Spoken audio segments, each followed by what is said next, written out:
Welcome to Wednesday's News Moto, brought to you by Riel.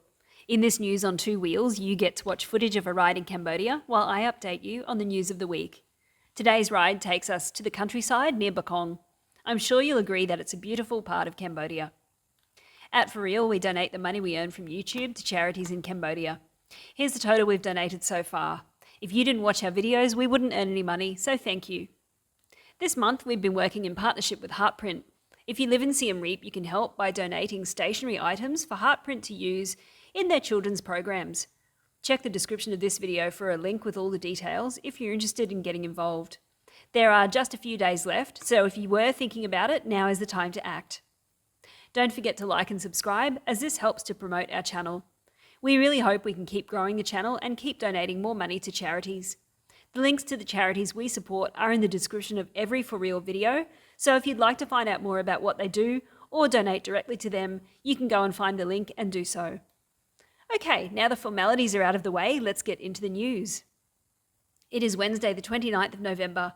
In today's news, we look at the first direct flight from Australia to Siem Reap, airport e-arrival assistance, water festival numbers, Angkor Wat becomes a wonder, and also a few good news stories. There were celebrations and a welcoming ceremony as the first direct flight from Australia of a Boeing 777-200 landed with 208 passengers at Siem Reap Angkor International Airport. But before you get too excited and start looking for flights, this was a private charter flight. Unfortunate. However, it does prove that direct flights between Siem Reap and Australia are a possibility in future. I have no idea how you'd go about chartering a flight like this, so if you know, fill us in the comments section. It would be interesting to see how much a ticket would cost. On arrival, the passengers were greeted with flowers and kromas. The Undersecretary of State and spokesperson for Civil Aviation stated that Siem Reap Angkor International Airport has demonstrated the feasibility and capability of receiving direct flights from far and wide. He said that the direct flight of the large aircraft also encourages efforts to organise regular scheduled flights from all over the world, such as Europe, the Middle East, India and the United States. Not to mention Australia, let's hope. The use of large aircraft and long-haul flights direct to Siem Reap are part of the open skies policy of the Royal Government of Cambodia. While we're at the airport, let's look at a new airport system that's being launched. The Ministry of Interior's General Department of Immigration will launch a new system called Cambodia e-arrival at 2 police posts at Praia Sihanouk International Airport and Phnom Penh International Airport shortly. The new Siem Reap Airport will also get one, but not until early next year. The system will play a crucial role in facilitating passengers entering Cambodia in filling out required forms in advance, via e-forms which include visa on arrival information, immigration certificates, and customs and health declarations. This is great news, but we hope it doesn't precipitate any changes to the current visa rules. The Water Festival is over for another year, so let's see where it was celebrated most. The Siem Reap Provincial Administration said that during the 3 days of the Royal Water Festival, there were 305,000 tourists visiting Siem Reap, and that's an increase of about 10% when compared to when it was last held in 2019.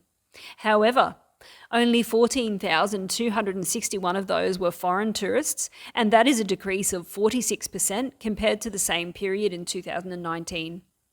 Since we are so used to the post-COVID situation, it felt like there were a lot of international tourists in town. If you haven't seen our video of the festivities in Siem Reap, I will leave a link at the end of this video. Please check it out. Kampot Provincial Department of Tourism reported 55,398 tourists, including 54,000 national tourists and 940 international tourists during the 2 days of the festival there.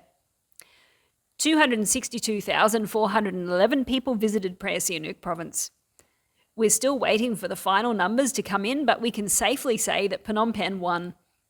Over 1.2 million tourists attended the first day of the water festival there, with a large amount of police patrolling the area, and the number of crimes committed was reportedly very, very low. During the first day of the festival in the capital, health officials provided first aid to 1,600 people. 240 of those were women. Only one person of those 1,600 was admitted to hospital. 9 of the racing boats sank, and authorities had to rescue 198 oarsmen. Authorities found 6 people who had become lost, however 2 others remain missing. If you want to see how crowded it was down there, visit Itchy Feet's channel. Apologies to Italy, you have been beaten by Cambodia. Angkor Wat has replaced Italy's Pompeii to be crowned the 8th wonder of the world. According to the Times of India Travel, 8th wonder of the world is an unofficial title given to new buildings, projects or designs. Angkor Wat was titled the 8th wonder of the world due to its architectural brilliance. The temple spans an area of approximately 500 acres, with a massive moat surrounding its outer walls. The central temple complex is a marvel of symmetry and precision, the mythical abode of the gods in Hindu cosmology.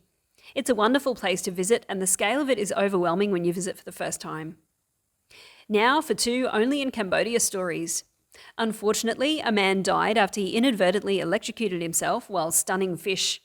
We have seen this done before. The first time was in a remote part of Myanmar, and we're always stunned that people actually do it.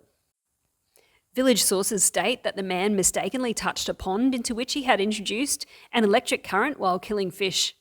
The man died instantly and could not be revived by shocked neighbours. By the way, the word shocked was not added by us into this script. After the incident, the local authorities arrived at the scene and conducted an autopsy before handing the body over to family to perform traditional funeral rites.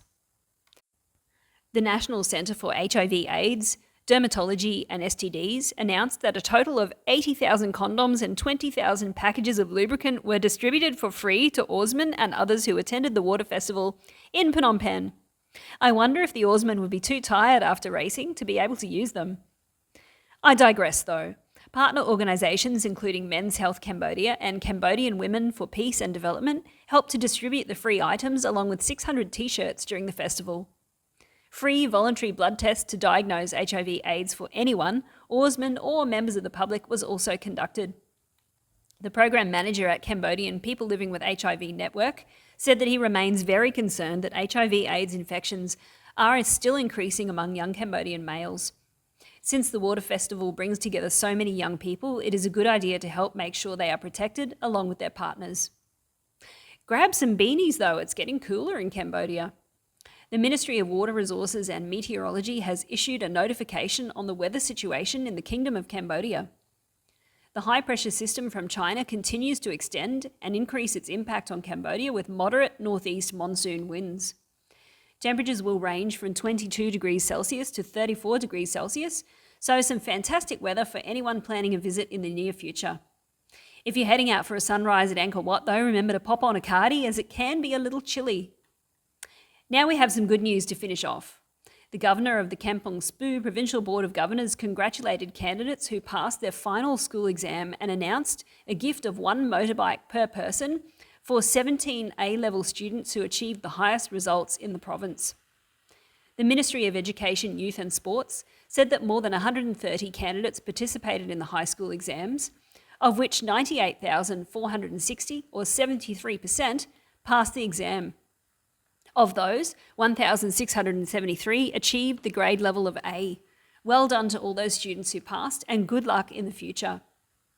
They should give this next student a motto as well though. A student from Samdekchia Sim Angkor Che High School in Kampot Province has overcome adversity to rise to the top. Despite living in poverty, this young Kampot student has achieved the highest possible grade in the recent high school diploma exams. He lives in conditions of poverty in a small hut with a family that struggles due to his father's disability. However, the young man was determined not to give up and has done his family, his province and his country proud by working diligently and achieving an A grade. It's just a fantastic story. There are bright things ahead for that guy's future, I am sure. Hopefully there's a government scholarship that helps children like this get out of poverty.